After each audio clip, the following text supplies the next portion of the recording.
G'day guys, welcome to episode 120 of the Teacher Emilio podcast. I'm your host Emilio. On this episode, we're going to talk a bit about how is life in Australia as a student when we enter our bachelor, when we enter our masters.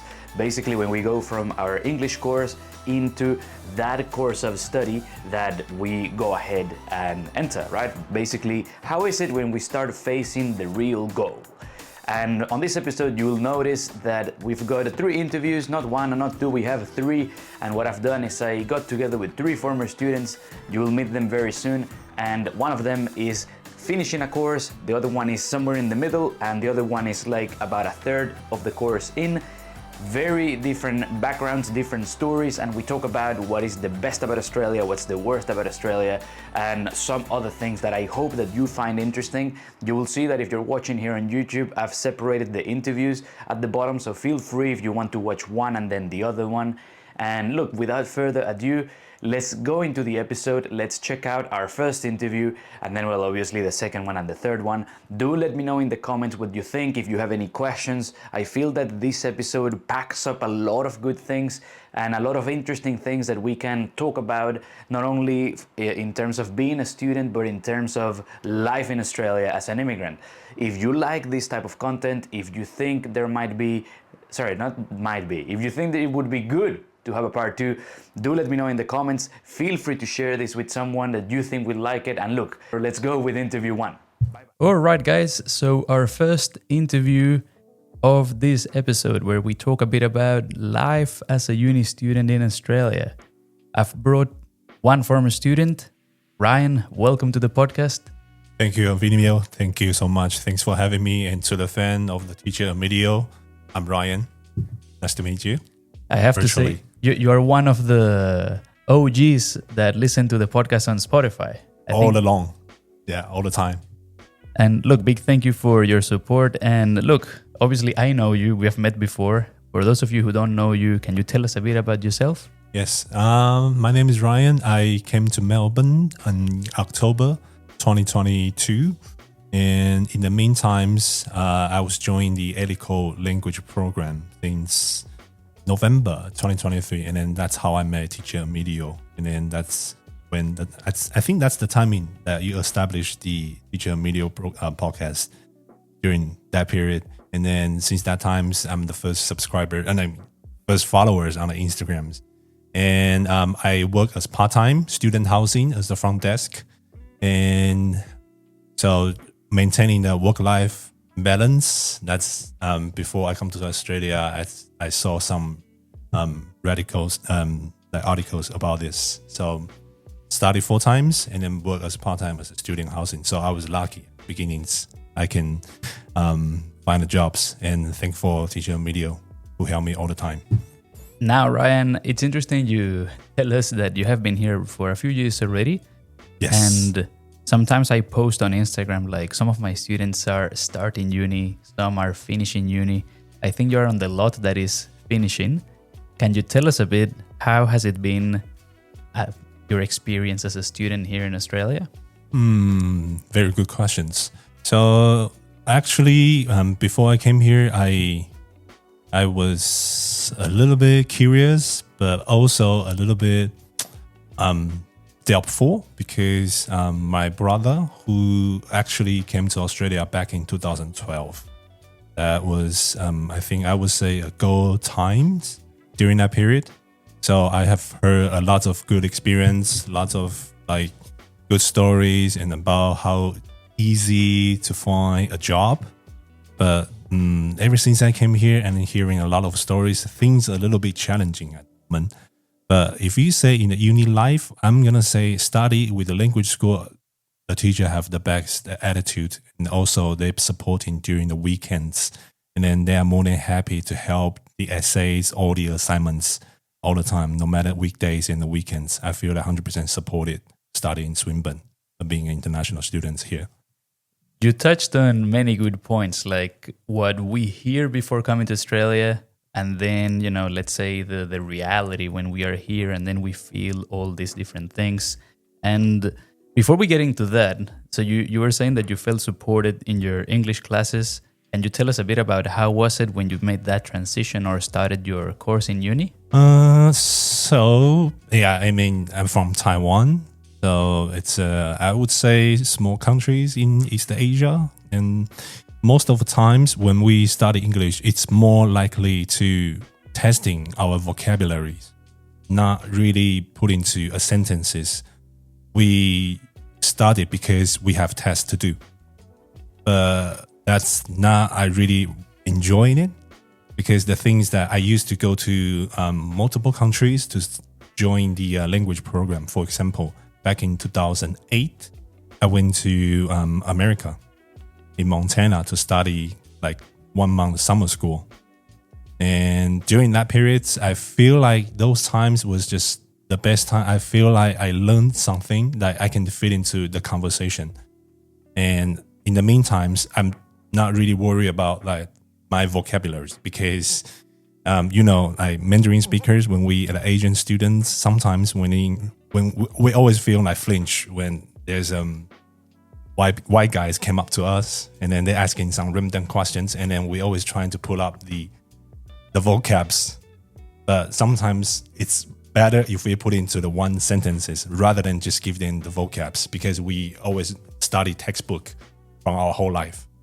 And I guess that's like the difference between like practice with normal conversations or like more day-to-day practice. Exactly. Versus only like textbook English. Like for example, like how are you today? I'm fine, thank you, and you?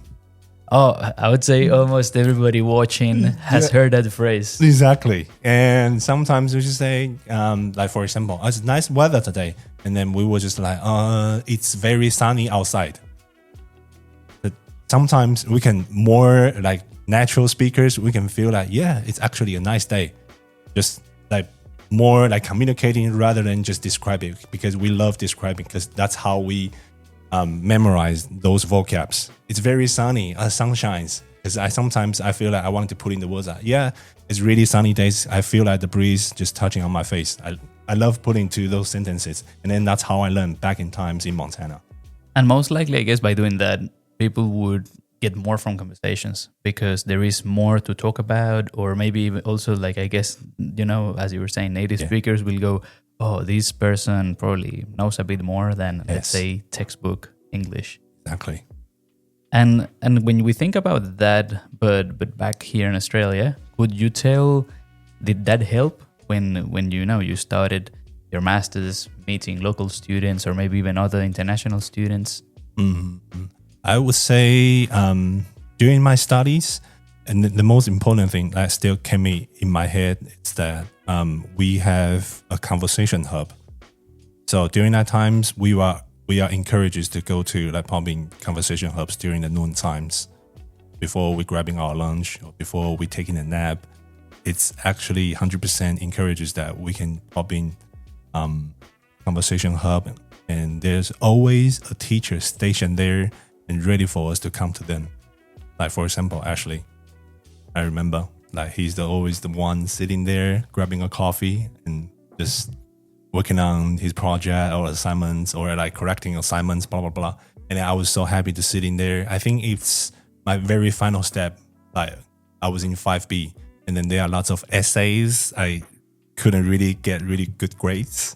So I spent more times just go there and just sitting there 1 or 2 hours, just enjoying having conversation. And also, why would I always making the same mistake with the same topic?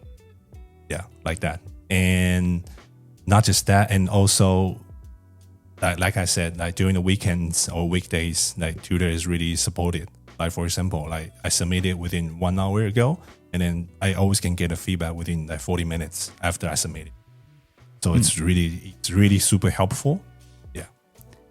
And, looking back, by the way, for those of you who don't know, 5B is the highest level in academic English. Yes. It is definitely a challenge. Now, having completed those courses, having participated, since you were part of the Conversation Club and you were actively, working in basically grabbing all those opportunities that were there, now that you're finishing up your course, like the main course. Almost there. Yeah. How do you feel that all that practice, did that help you in any way in the course? Or do you think it would have been the same? You mean my IT programs or like my IT programs? So yeah, for those of you who didn't know that I'm studying IT master programs and my specialization is software development. I think in most of the times I feel like my study experience it's quite self-teach, and most of the times I need to check in like YouTube footage, YouTube videos. Sometimes I have to make sure that remaining good connections with classmates.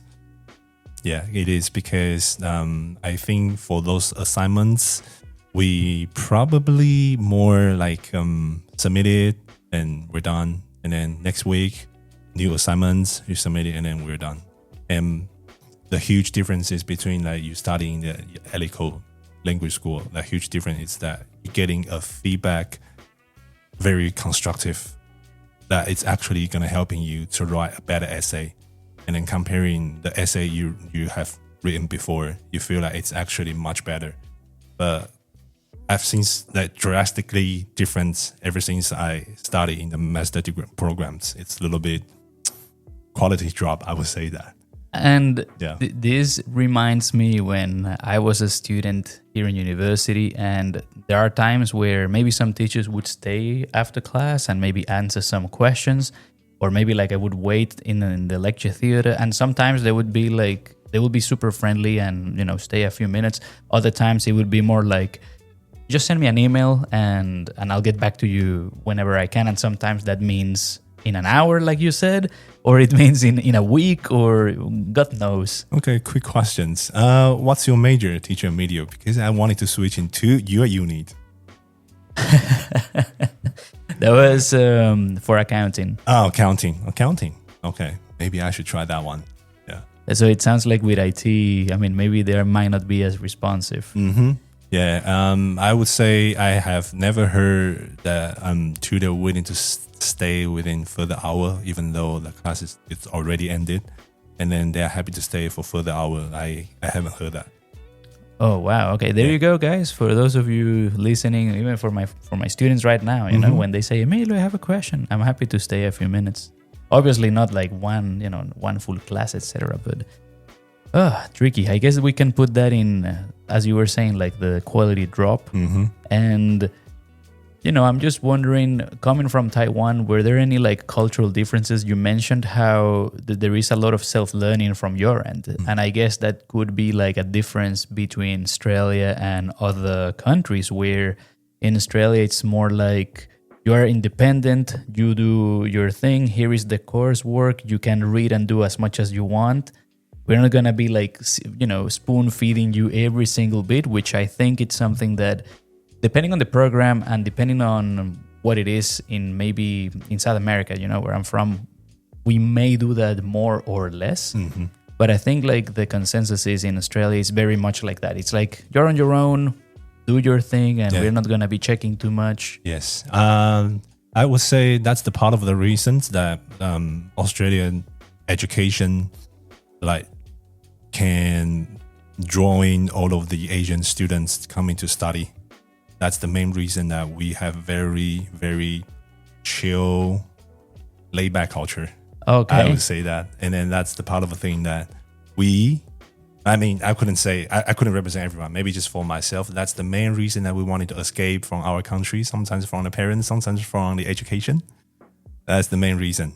Yeah, it is because we are inspiring students to make them want to come to class, not just chakasiki. Okay. Yes, because we always, for example, when I was in high school, sometimes parents will just helping their daughters to chakasikis, and altogether like a crime but just wanted to just taking a sick leave, but just making all the whole thing, the whole drama can taking the whole week and making teacher so worried about this student's got cancer or something. That's so many drama. But in here, you can just always just a day before or sometimes 2 hours before the class begin, you always can send a message to your tutor saying, "Hey, I'm not feeling too well. And most of the time they will tell you, look, just get some rest. I always tell the students, look, if you're not 100%, stay home, get some rest. And exactly. But back home, we are required to provide a certificate or a proof. oh, wow. Yes. And then they even check the validation. They even check the date to see if it's true or not. I guess, sometimes these laid back feelings could be an advantage or a disadvantage for Australia. I wanted to ask you, in your experience as a student, what would be some of the best things about coming to Australia and maybe some of the not so good things? Let's say like the best and the worst. If we can put, those categories. Well, like, let's just picture, like, not picture, sorry. Let's just say my work. All so right. for example, like work like student housing. So sometimes I'm casual. So sometimes I'm just covering those full-timers. They who couldn't be able to work on time. Sometimes they just take a sick leave and within like just 2 hours. So which means they start by 3 p.m. And then I got a message like 1:30 from my manager say, hey Ryan, actually Nick took sick leave. Would you be able to just cover front desk? I'm so sorry for the last minutes, but you are the only person. Yeah, that's kind of like that. And I wouldn't say disadvantages because we still get paid. And in the meantime, you are probably cooking. You are cooking for your lunch. You probably have 2 assignments that due date in the same day. But you are only like half of progress. What were you going to do? The money, study. And sometimes I guess when we face that can be a challenge because obviously you want to do well in your assignment, but also You don't want to fail your manager.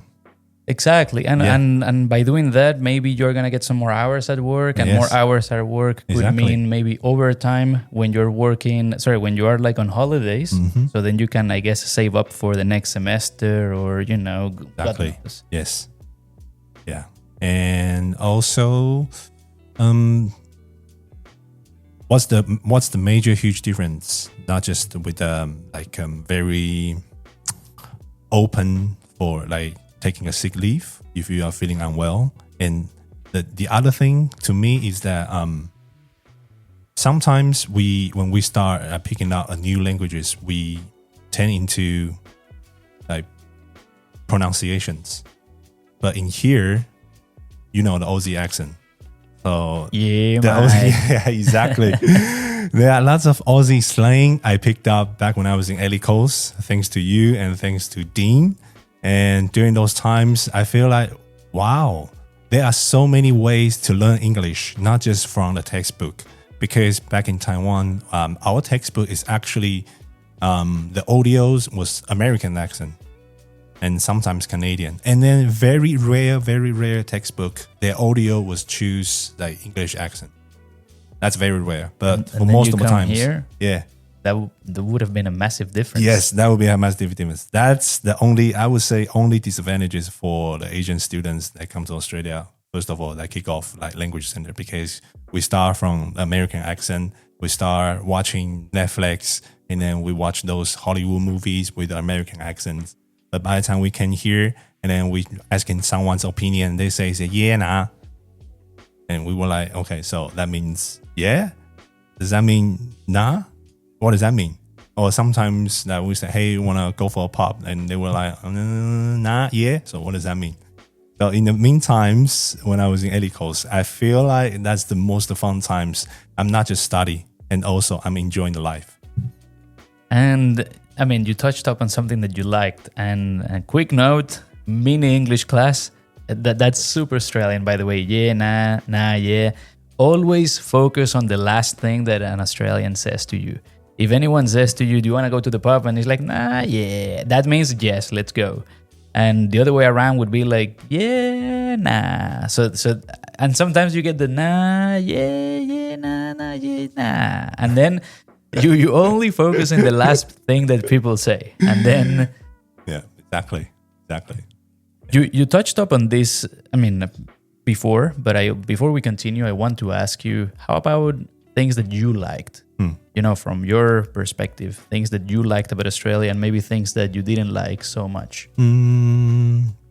Let's start the things that I really like. So, actually, I love novel writing and a bit of like British pop music, rock and roll music, and jazz house music. But for most of my favorite bands, Taiwan seems like they skipped list. They always like either go to Japan, go to Korea. They always skip Taiwan. But for Australia seems like far away from all of the countries. But for those touring band, that Australia, it's just like must stop for them.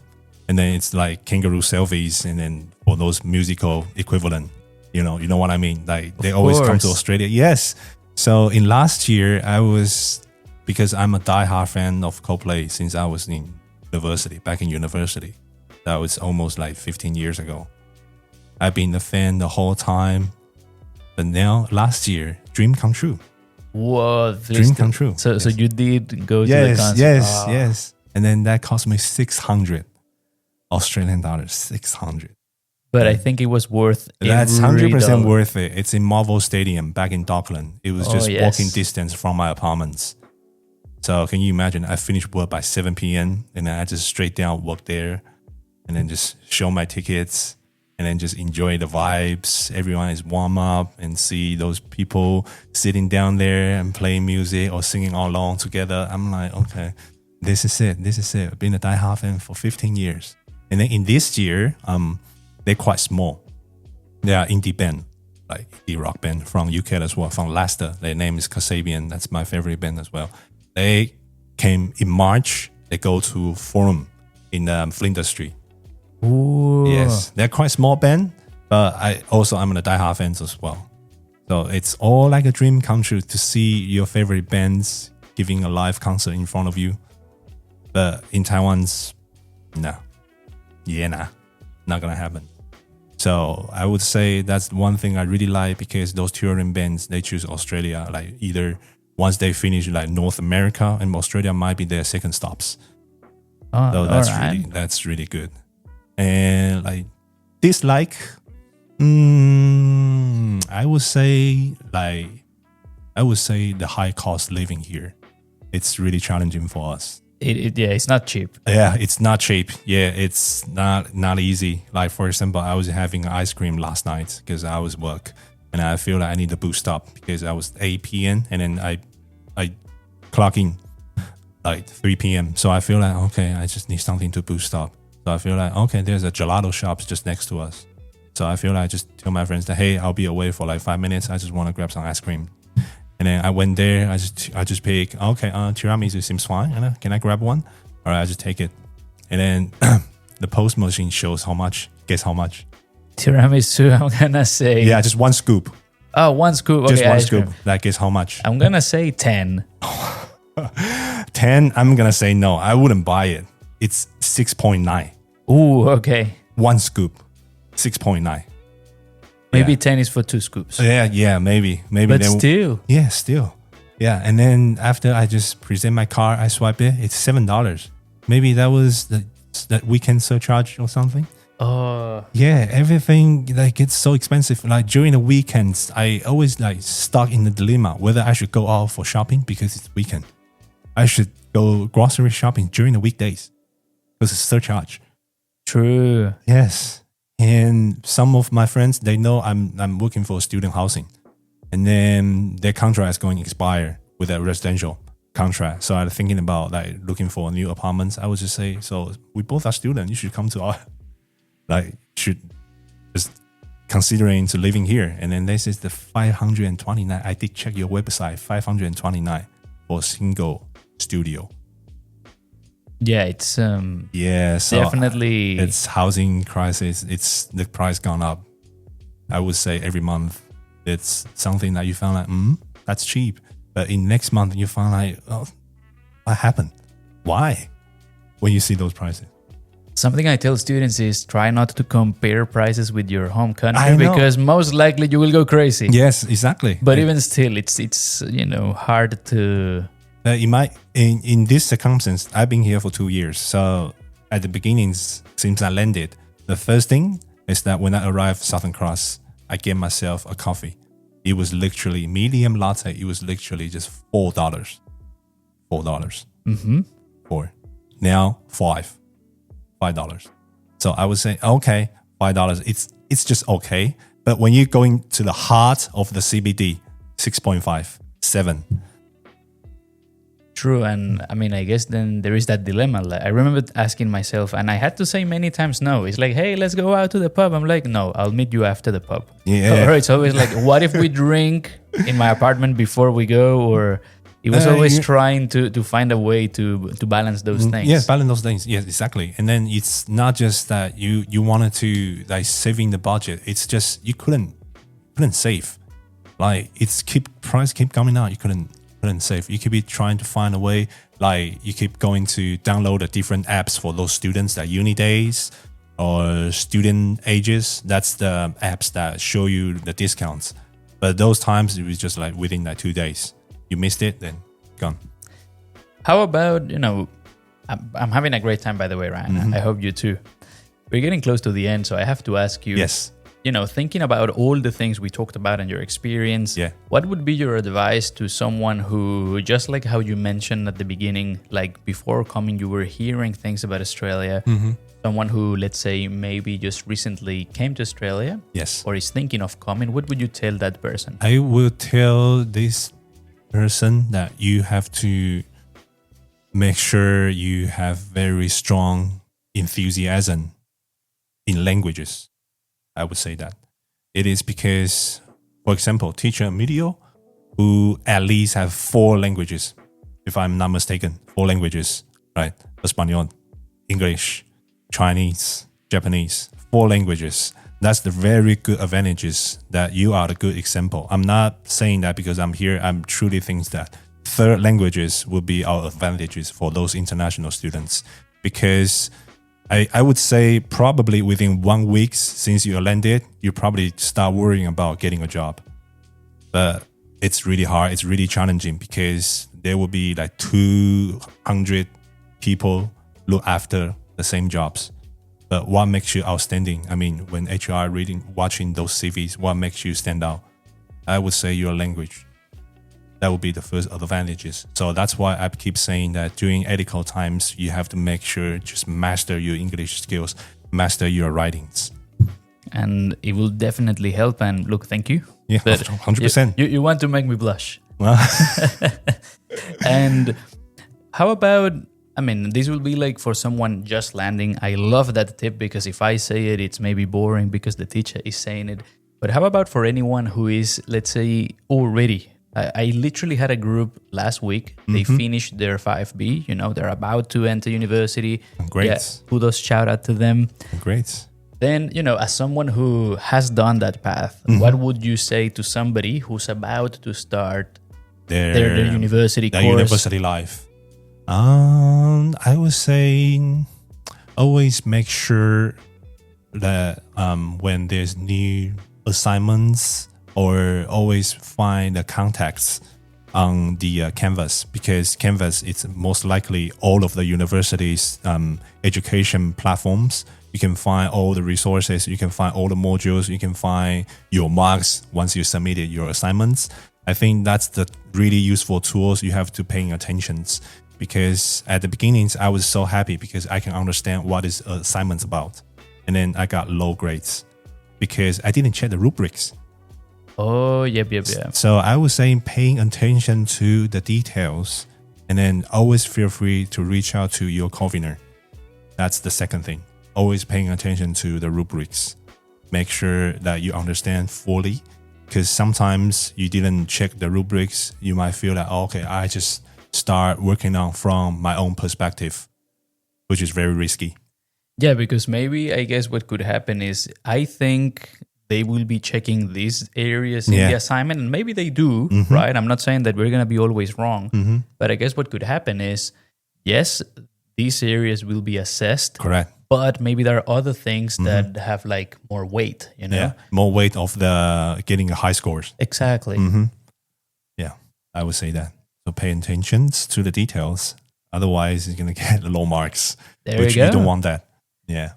Ryan, it's been an amazing interview. Amazing times. Thank you so much for sharing. Thanks for having me. And well, there you go, guys. I hope that you found this interview valuable. Let's move on with round 2. Ryan, I would love to have you in another episode. Thanks again. All good.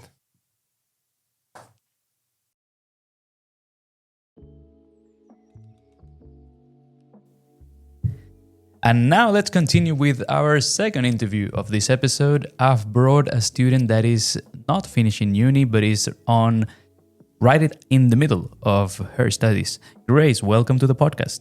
Yeah, thanks for having me here, Emilio. All good, all good. Thank you for coming. Before we begin, can you tell us a little bit about yourself? Okay, my name is Yu Ting. I come from Taiwan. I'm an international student here. And I just finished my first year and then about to start in my second year in my master's, construction and infrastructure management. Nice. Yeah. Quick question, Grace.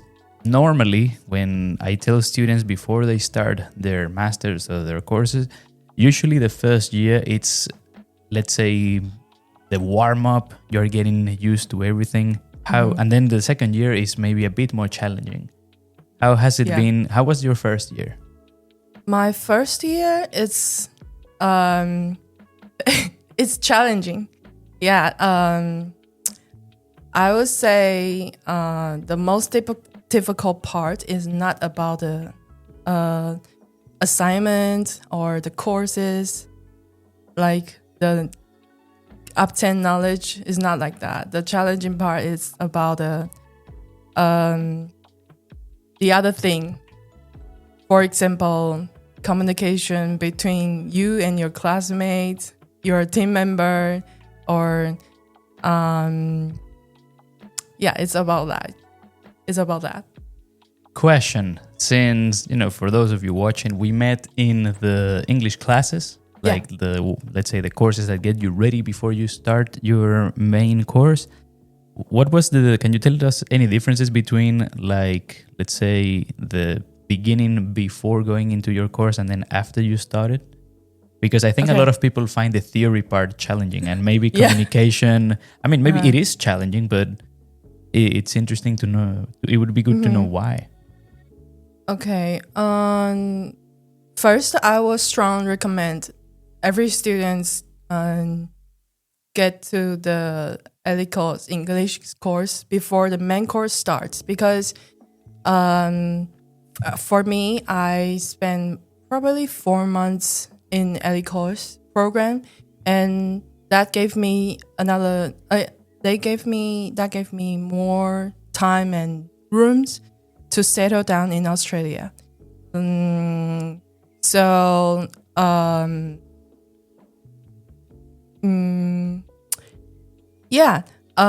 Generally, because it's English course, right? So you learn just about the English or the culture here, or met different classmates, friends here. But when you go into the main course, for example, master degrees, the ELI course was just like you get ready to go to the war, Like a transition. Yeah, like a transition. Yeah, so it's a good warm up. Yeah. That's a good point, because I like what you just said about giving you time to settle, because sometimes we come to Australia, maybe we are like ready to start our course, but then we don't think about housing, maybe finding a job, even like meeting people, So I guess having some time, or the time to practice our English skills, to get to know how everything's going to be, that's really good. Yeah. If I say it, it's like, oh, the teacher is saying it. But if you say it, it's like, oh, interesting. So thank you. And tell us, overall, I mean, we know that this is with the disclaimer that you are halfway on your course, but up until now, can you tell us a bit about your experience as a student in Australia? How has it been?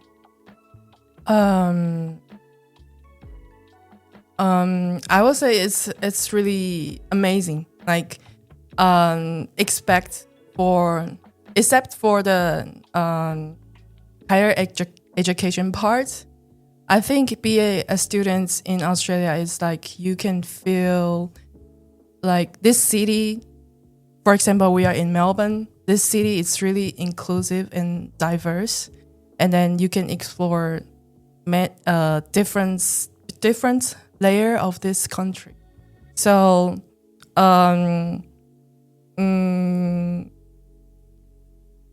so that's the benefit being a student in Australia. You know, like, yeah. There is a bit of mix. You can meet people from other countries. And well, I think also Melbourne is a city that has a lot to offer, you know. If you like sports, there are so many different things you can do. If you like arts, there are lots of exhibition, events. Yeah. And the same can be said with like concerts and, you know, basically all these different events that occur here. Yeah. Although the learning higher education here is stressful, but you can find another way to release this stress. Yeah. Which is good. I guess Yeah. it's not like stress piling up. Yeah. What makes it stressful? Because I study masters, right? So the context of the things, the context of the course is really heavy. Oh, yes. Yeah. And because it's continuously 12 weeks course, so it's intensive. Yeah. That's a good point. It's like it's not like, oh, I'm just gonna study whatever and it's gonna be easy and I'll do nothing. Especially at a master's level, it's more like weekly readings. Have you related with this? Like you would click up on any week, but let's say week 2 or week 3. And then it's like weekly reading and you get like 10 links and each link has like 20 pages. And it's like, okay, when am I going to read all of this for next class as a warm-up? It's not even the assignment. Yeah. Especially in Swinburne, they name the course like blended courses. Like you have to get prepared before you get into the tutorial class. So there must a lot of readings, and then you have spent much of time about self-study. Like, yeah. Yeah, I think the Australian education system, or at least in higher education, it really pushes or encourages, I would say, people to be independent. Yeah. Whereas like in, let's say, when you're studying English, in any course that is a transition, we would check up on you. Hey, Grace, did you do the homework? Da, da, da. I guess in the masters is like, you're on your own. If you do the homework, cool. And if you don't do the homework, good luck in the assignment. Yeah, they train you like individual and independent. Yeah, the uni. Yeah. Interesting. Talking about, you touched up on like some challenges, some good things. For you so far, what have been some of the best things about coming to Australia? The best thing is the first thing I want to share is about because I want to for example, I want to get a promotion in my home country, so I'm in here to gain the advanced knowledge here. Like, so for example, I study construction management, so I'm curious about how Australians build their city or their building here. They have the advanced technology to accomplish their goal, like that. So I did gain a lot of knowledge about this, and I really enjoy about that part. And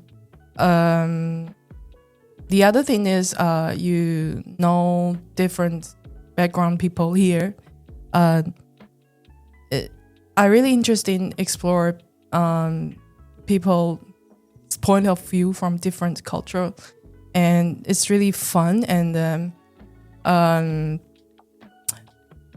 you during our class you get the group assignments, and then you can recognize like different cultural people. They give you different point of views. And then this is a goal or about teamwork, right? Yeah. Exactly. Yeah.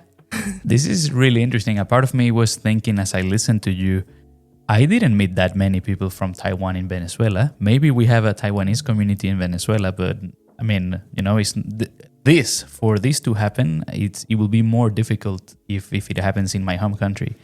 The other point you mentioned was basically getting more knowledge, learning more about, a certain area. And I think like what I've heard from other students too, and maybe in Taiwan is the same, that if, things don't work out in Australia, if you want to stay, I hope you can stay. But we're not going to get into the PR and all that. But the interesting thing is that in many cases, students say, well, look, Emilio, if I cannot stay in Australia, by having the experience of coming as a student, improving my English skills, getting X qualification, in this case, let's say a master's degree, I know that I'll have better opportunities in my country when I go back. Maybe it is working in a company, maybe it is starting your own company or doing different things. So it is really, those benefits and those things that have been the best for you sound like, hopefully, well, you let us know. I think it's going to resonate with lots of people. And how about the challenges? Because I cannot make it like, oh, Australia is amazing, it's going to be super easy, just come. We mentioned communication. Any other challenges you would like that you have faced so far? I don't want to say, but I have to say the cost of living in Australia is really high. Yeah. Go for it. Tell us. But you're right. it is. So for me, I have the casual job in the weekend. Yeah. So I spend probably 10 hours on casual job during the week. And then in the same time, I have to do the readings and then prepare for the class, the thing like that. So that's the most challenging part. You have to, but I would say like if you want to get more experiences in how to work in Australia, it's a good opportunity to get a foreign job experience in here. Yeah. You just mentioned the student struggle. I remember so vividly when I was a student asking myself, am I going to just work overtime or am I going to focus a bit on these assignments? And both are important because, obviously I want to finish my course, but at the same time, there is this pressure that maybe, things are expensive. I want to get a ticket to go back to my country. If whatever it may be, life in here is expensive. And so many times I found myself saying, maybe let's do a different plan, or maybe I'll go but a bit later, or I'll skip the dinner to make up for that. So I feel like the cost of living is definitely it's definitely a challenge. I have a lot of classmates, they didn't show up on the class because they have to do the job to maintain his later life here. And then again, that creates maybe another problem because it's like, okay, if you don't go to class at all, then most likely the chances of failing are really high. And then it's like, okay, I'm staying to pay for uni, but if I don't go to class, then I fail. Yeah. And then it all becomes like a whole separate thing. With communication, let me just go back to that before we move on. So you were saying it was more like casual day-to-day conversation, or... Because I've heard the opposite, from some students saying, I feel so comfortable on a day-to-day basis talking to people, but when it comes to like the more technical English for my area of study, that part is a bit more difficult for me. But from what I'm hearing, I think in your case, it seems like it was more the other way around, like the more casual side of... Okay. So for me, it's not difficult to me to have the general conversation in life. But when you go into the class, you heard about the academic terms or the professional terms, words from the teachers who has the strong accents. Oh yeah, that can also be a challenge. Yeah, it's that's the cute point about study in Australia, because your teacher may not, or your professor may not, just local Australian. They are from different places. Yeah. So in our department, I study in engineering department. So our professor, like 80% is India. And I guess another problem is, and this is, I'm telling you what I say to everyone. I guess the other challenge is maybe up until the point when you started, maybe you didn't meet that many people with that accent. And then obviously it's, it can be a bit more challenging, right? Yeah. So as you can hear, because people teach American English in Taiwan. All right. But in here is UK English, Australian English, Indian English. Yeah, one of my classmates, he even tried to train himself by listening a Spotify. The topic is called Indian English training. Oh wow! Yeah. So you not even like, not only you obtain new knowledge from the book or the internet, you get a new experience or knowledge from life.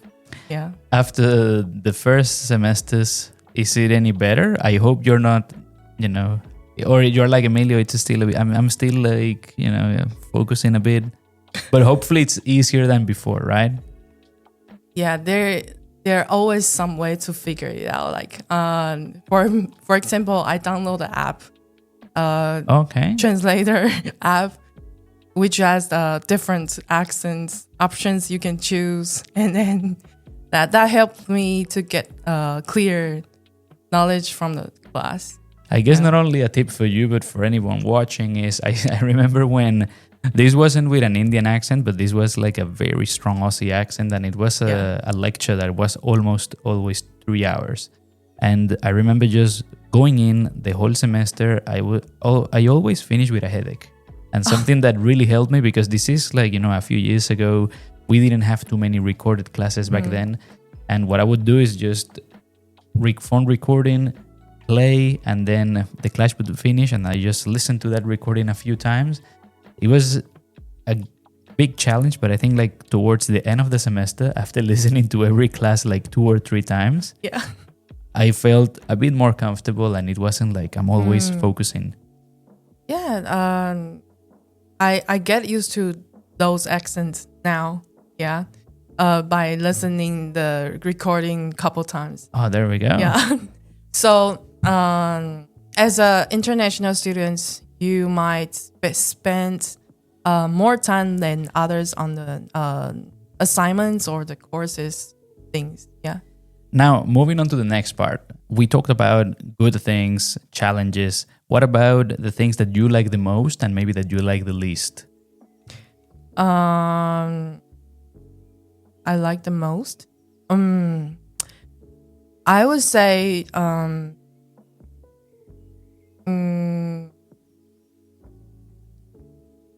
I like to explore different things. So, for example, recently I really keen to know the knowledge about the Aboriginal people in Australia, because I have the Aboriginal background in my country.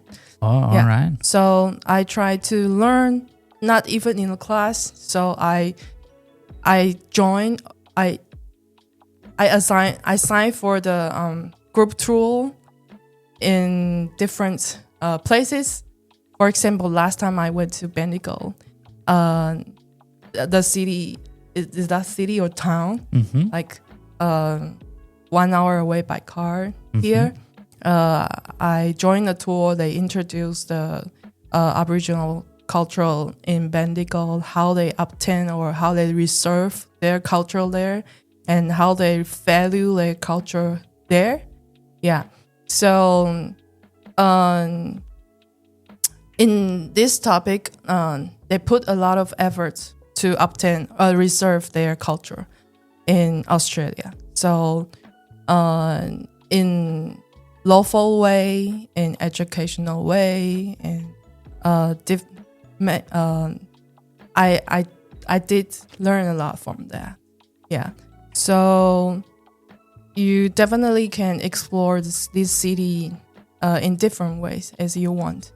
Yeah, that's the best part. Nice. I mean, I guess the options are limitless. And if you Yeah. want to, I guess Aboriginal culture is one of those things that maybe people know about, but maybe at a very surface level. But then I guess if you have the opportunity to know more, I mean, that's amazing. Yeah. And it sounds like you enjoyed it, so that's good. Yeah, it is. Yeah. And anything that you don't like, I mean, we talked about the cost of living. Would you put that as the thing that you like the least? Or is there anything else that... The other difficult part is it definitely spend a lot of time. Like you build your sport system in foreign country. Yeah, for example, I have my family in my home country. I have my friends, and it's easy to get the support from the environment I'm familiar with. So first time I land in Australia, it's hard for me to get the support. Like I spend a lot of time search online. How can I rent a house here? How can I get a key card here? How can I get my the ID card here? Yeah, those information. You have to spend time to get the information, and during that time, my mental health is like up and down. Yeah. No, I can't imagine. It's like a roller coaster because there are like so many new things, so many things that you have to do because it's not like you say, oh, I'm not going to get a Mikey card. I'm going to check it later. It's like if you want to get on a train, a tram or a bus, you need to have a card. Yes. And I guess the same thing goes with other things. And I mean, maybe we blink, we don't realize, and then we have a few things that all of them are important. And I can only imagine it must have been challenging. Yeah. And as the time go, you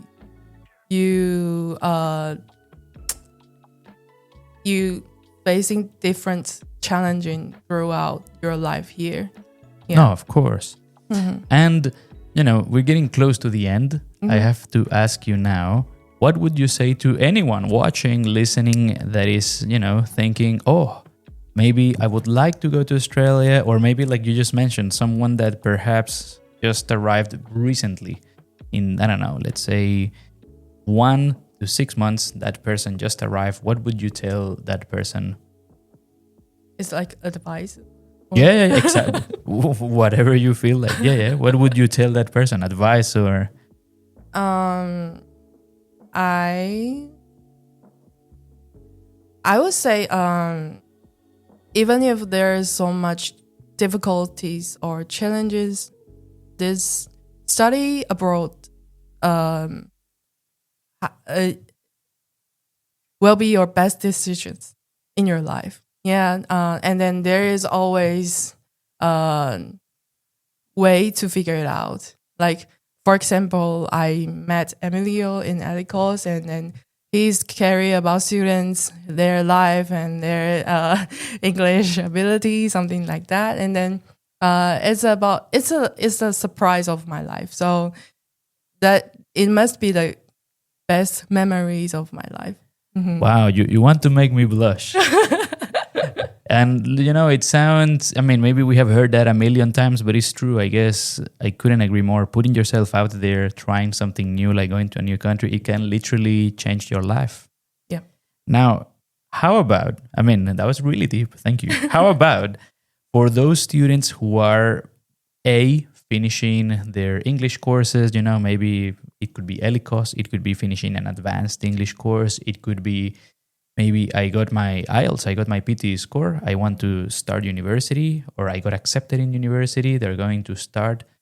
What advice would you give someone who's going to now start their main course? Maybe it's a bachelor, a master's? I want to share the best things I had when I do the ELICOS. I make some good friends there, and they became my support system when I do the main course. And then I would say get in touch with those people who support you, and then those people are encourage you a lot. And yeah, so I will strongly recommend students or people who come in Australia to do the English course and make friends. Yeah. I think sometimes we overlook that part of like making friends, and it can make a big difference. Yes. Grace, it was amazing, and it was again an amazing interview. Thank you so much for your Thank time. you. I hope that you guys enjoyed it and you got a lot of value. Feel free to let us know in the comments what you think about it. And Grace, best of luck in your second year. Yeah. Thank you. Thank you, Emily. Once again, Mhm. thank you so much for coming. Thank you. Hmm. All right, and for our final interview of this episode, I've brought you guys Benjamin, or Ben from Chile. Ben, welcome to the podcast. Hello, everyone. My name is, as Emilio said, Benjamin, Ben, Leon, however you want to call me. And I'm so happy to be here. Thank you for inviting me. Thank you so much for coming. And, you know, as I was telling you, this episode is about students sharing their experiences in Australia, right? Can you tell us a bit about yourself, and also how has your experience been as a student? So for those who don't know me, I live in Australia, guys. In Melbourne. I'm studying architecture, and I'm working as well as a bartender right now. Can you repeat? Well, a mini intro, and also how has your experience been? The experience. All right. It's been good. I've lived here for 3 years and a half right now. I've been through everything you can imagine. I get to see like a different perspective of life at this point at a very young age, which I don't think is bad, but it's very like tough sometimes. But yeah, so far I'm enjoying to stay here. It sounds kind of like, a lot, but I'll explain you more in details later. Quick question before we get into the experience as a student. I think something pretty cool that you're doing is that you're working as a bartender. That was like my dream job when I was in university. It was actually ramen shop for those that I know that I love Japan, or it was like maybe working as a bartender or maybe making coffees. I worked for many years as a cleaner, and I never thought that it was possible to work as a bartender, for example. It was maybe after being in Australia for like 4 years, 4 to 4.5, that I started thinking, maybe I can do something else and not do cleaning. So just wondering, how is it working as a bartender? Well, when I first came here, my goal was to learn English, because at that point my English was so bad, like zero. So I tried to push myself to work in hospitality, where you can get to talk, you can get to know many people, you can talk in English, you can talk to people, native people, people from different countries. So yeah, so I started in Macca's, so McDonald's, for people who don't know the slang, the Aussie slang. Nice. I was there for like 6 months. It was very tough. I really wanted to, give up, especially because not many people understood what I said at that point. But then, things and life were still going, and I had to move on. I moved to another burger shop in Flemington. And then through friends, I end up in this kind of like waiter kind of stuff. You can just work for a day, and you're a waiter. You have to drop carry 3 plates at a time. Looking after people, weddings, things like that. And I work as well in a Chilean restaurant. That helped me because I got my contacts. So when, I was looking for another job, I quit this Chilean restaurant because I moved to Macca's. That was before everything. I worked for free in there. But the good thing is that working for free gave me this chance of having a contact in my CV. So after all the burger shop and the waiter stuff, I found another job through one of my Brazilian friends in a Thai restaurant. And Oh wow. he was like just running some food, just like a runner basically. And because they saw me my CV that it says that I have experience, I think they thought I would be very professional.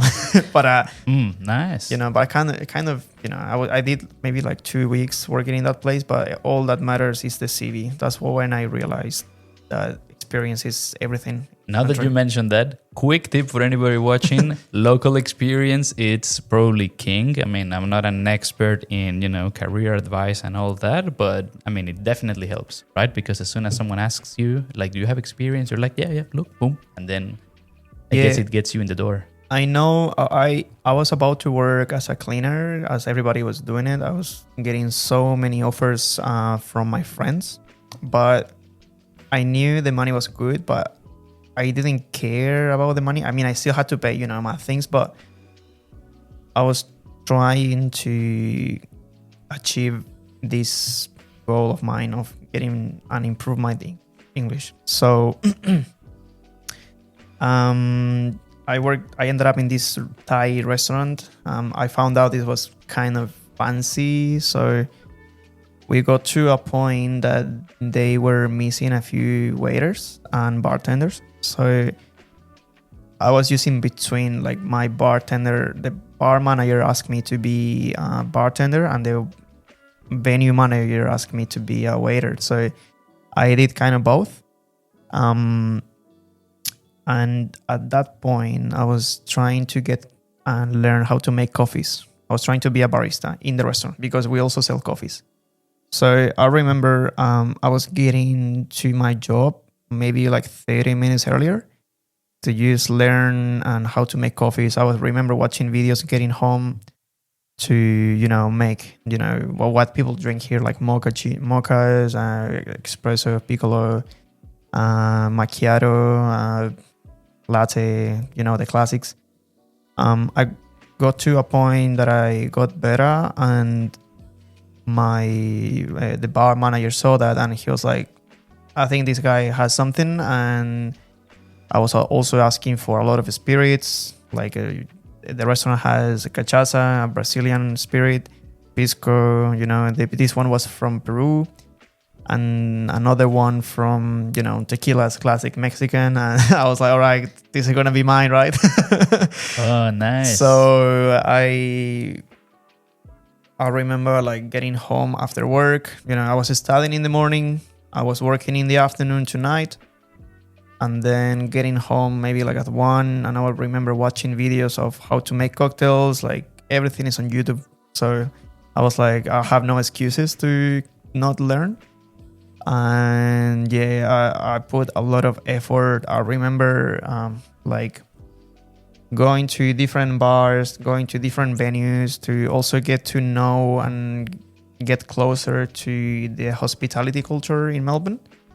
I was asking all my friends in the bar, like what's their favorite bar, their favorite cocktail, and all of those things. I ended up where I am right now. So wow, look, let me now.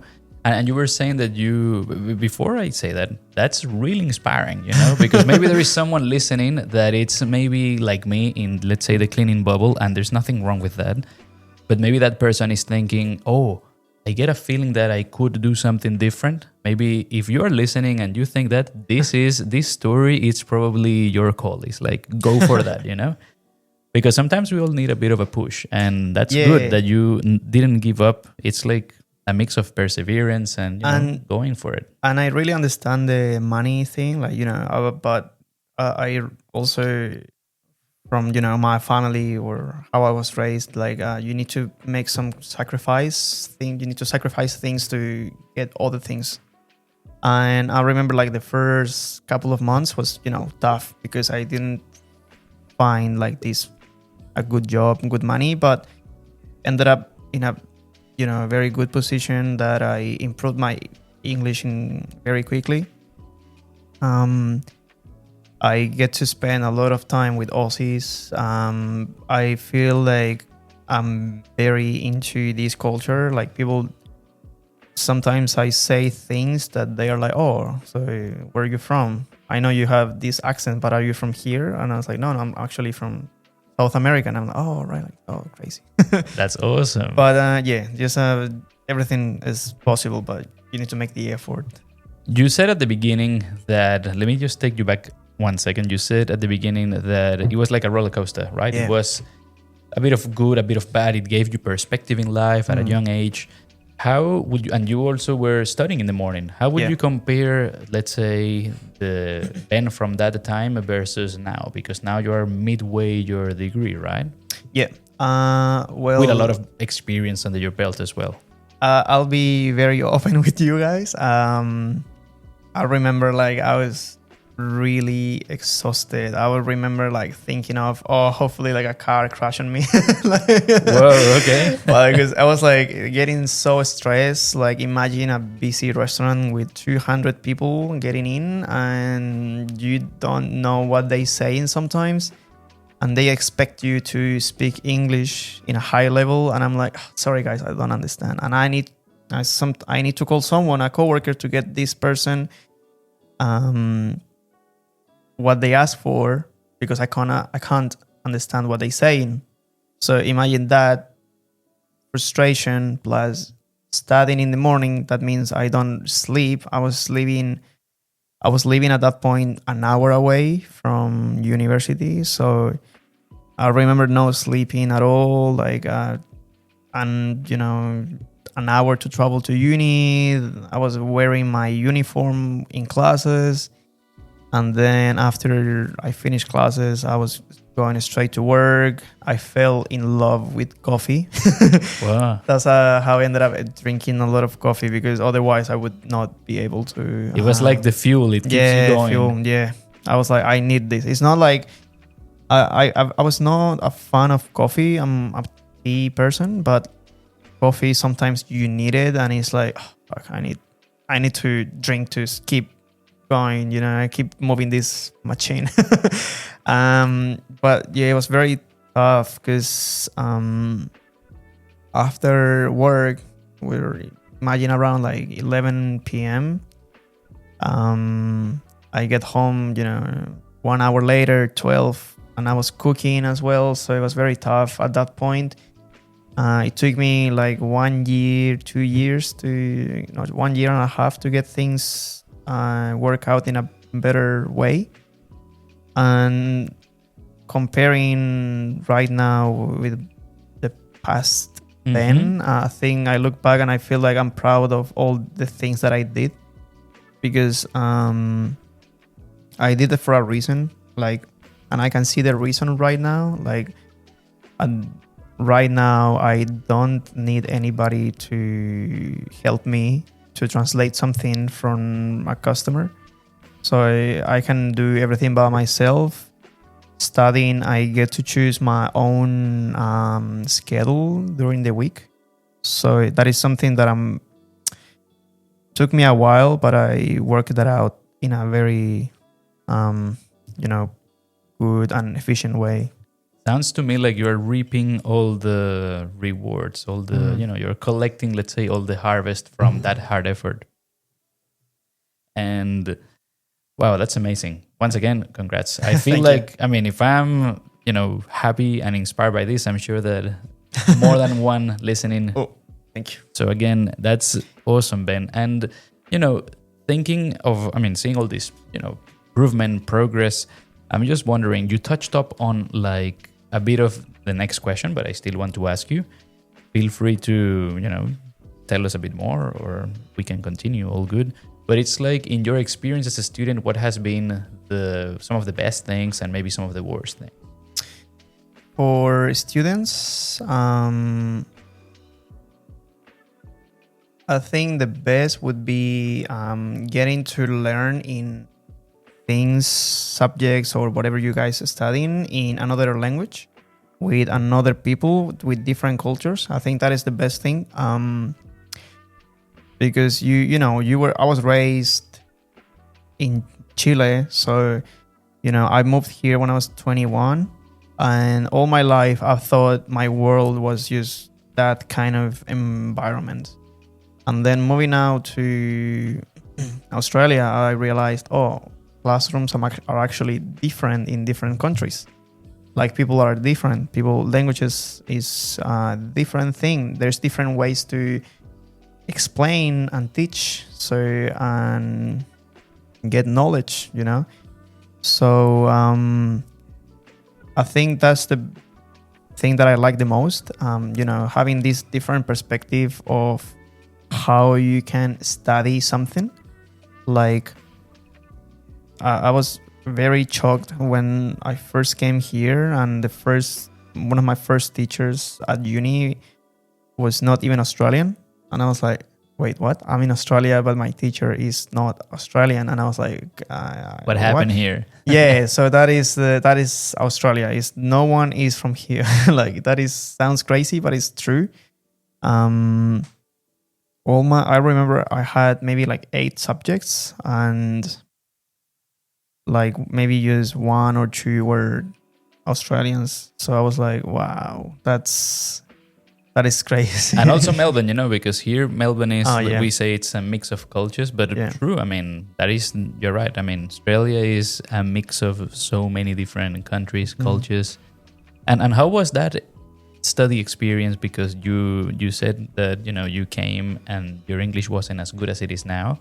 Then going into those classes in university with like maybe some teachers local, some teachers, from other parts of the world.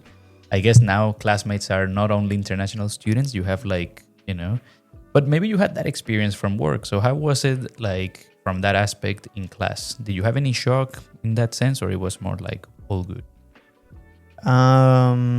So you mean like having this different perspective from work and the classroom, or? No, more like how was it going into class, like studying your degree in English, like, not only like, let's say with international students, more like, okay, now things get serious. Now you have to start university. Yeah. So first, all the knowledge I got from 2 years of studying English, and I realized that I was into academic English, and I was learning again. So as I said, I'm doing architecture, and I got different words that are not the same as in Spanish. I mean, I'm so grateful that I speak Spanish, because like some words are literally the same in English. Oh yeah. So that is something that I'm very happy of. But like at the same time, there is words that are so different, and you need to like relearn. Like, for example, there is a word that you use the daily use, and then that word means something specific in construction, and it's like, wow, you need to learn again, So that's the first thing. The vocabulary gets bigger, and then the other thing would be maybe like talking or doing presentations in another language. Because in my job, I was not talking too much. Like my job was just, looking after people. And I thought at that point, I just need to drop plates and drop drinks, top up, and that's it. Now it's different. But at that point, I thought it was like that. So I didn't practice much my speaking in front of people. So in class was the same, until I realized, we have a presentation for the final exam. And then I was like in front of maybe 30 people, and I was presenting, with my accent, with my things, with my words, with my grammar in another language. I'm already getting nervous. Yeah. So in front of Aussies that don't even know what learn a second language looks like or feels like, and people from other countries that you feel closer just because you guys have this kind of you know you're not from here. They understand to each other, but at the same time you feel like, wow, it's not the same as in my native language. Like 100%. I can express myself and I can do a presentation without studying in Spanish because I understand the topics. But in English, I need to, I need to memorize and relearn everything because I'm doing the presentation in English. And the grammar is different in English than in Spanish, and the words and everything. So I was like relearning. It's like an extra learning all the time. Of course. And I'm going to take this as an opportunity to say, please, you heard that from Ben, not from me, but don't improvise. Yeah, improvising. I did that one day because in architecture, we don't really sleep. I think everybody knows that. Lots of study. Yeah, it's a lot. So one day I just stayed awake all night because I had a presentation at 8:30 in the morning. And I was like, I'm just going to, not sleep and do my best. The worst idea ever. Like, I was so lucky that no one really did the presentation because like people just were quitting.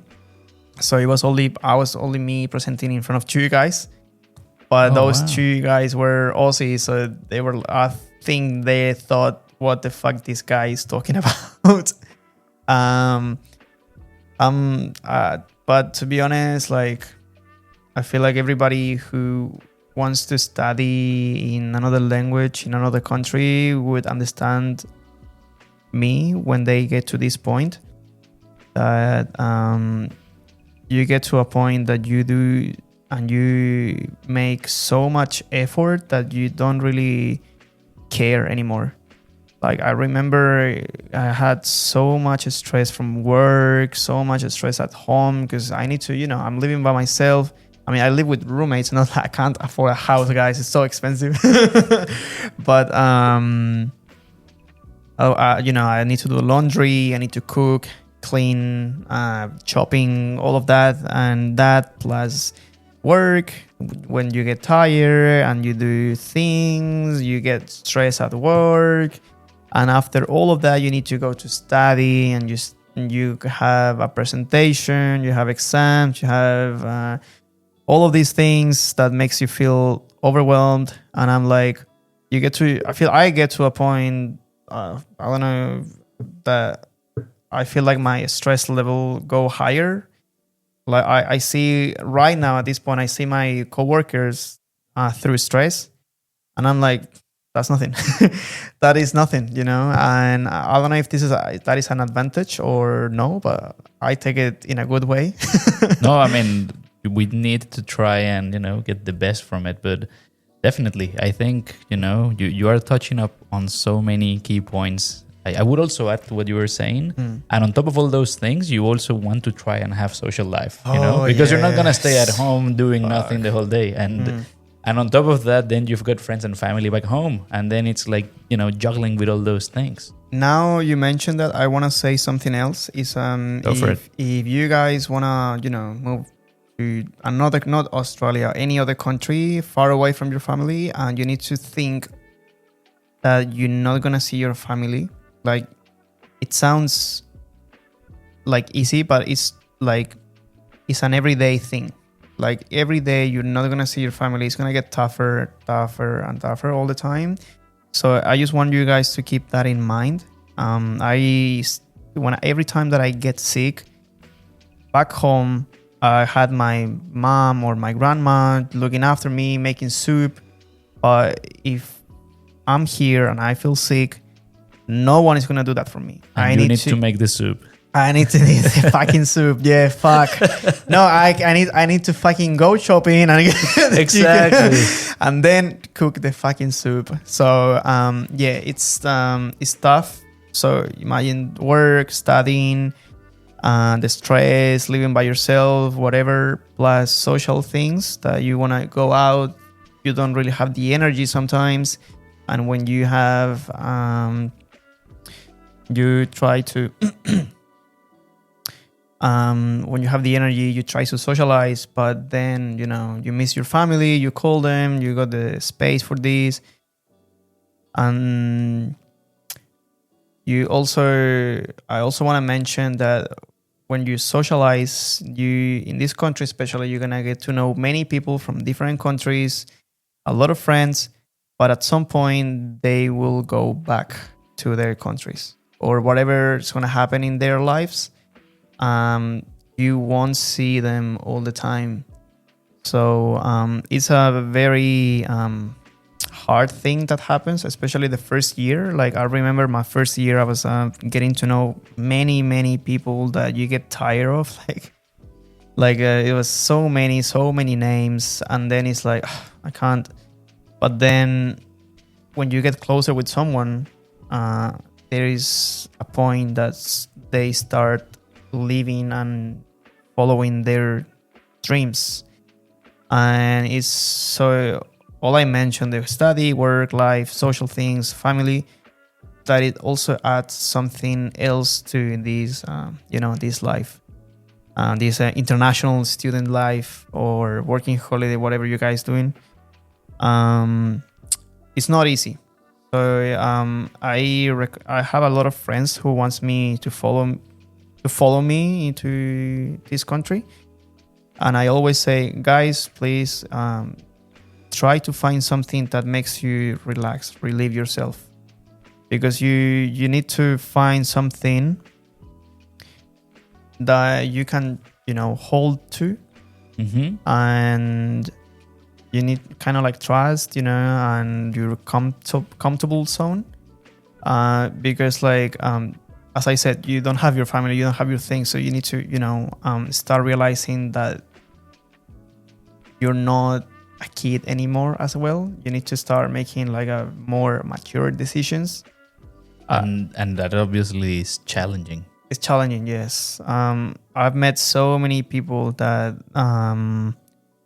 were telling me, "Oh, Ben, I fucked it up because I went to one of my very close friends at work, said, 'Hey Ben, I fucked it up because I went to this party and I did so many things and I was pushing forward my visa situation that one day I woke up and I was not getting deported, but this person needed to leave the country Immediately. Whoa. In a month. Okay. Because this person didn't do anything about the visa. Was not getting a new one. This person got tired of doing that, I think, and then one day this person wakes up and realize, I need to leave the country. So I've met many people who has families in here that for them is easier, and I don't think it's a bad thing, but I just want to mention, if you're coming by yourself, you need to look after yourself. That is the biggest thing you need to do. There is nothing that is gonna my grandma is not gonna fly 14 hours to just make me a soup. I wanted to bring up the soup. It's so good that you mentioned it. And, Ben, you touched on so many aspects of how it is being an international student overseas. I think it's maybe not only in Australia, it could be the same in other countries. But before we head to the last question, because we're getting close to the end, a part of me was wondering, I don't know what is worse, feeling terrible, going to the supermarket and cooking the soup, because that's one side of the coin. But then the other side of the coin is when you try the soup and you are sick and you are like, this is nowhere near as good as yes, the soup that we imagine. It's I remember cooking so fucking shit. Cooking that soup, and then I'm like, ew, but I have to finish it. Just put more salt and pray for the best. Then you touched up on the good, the bad, and a bit of everything. You were talking to people that maybe just recently got here or are thinking of going overseas. How about for somebody who maybe already has a bit of time and that person is getting into a diploma, getting into university, maybe a bachelor, a master's? Obviously, there are different levels of difficulty, right? But I'm just thinking, as someone who first came, you built up your English skills and now you are halfway in your course. Anything you would like to, share with anyone listening?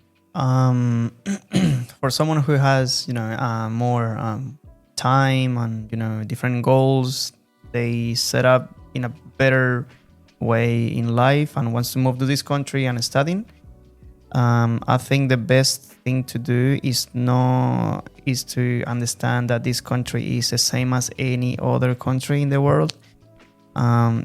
It doesn't matter if you study in the best university, as long as you have connections, you're gonna be fine.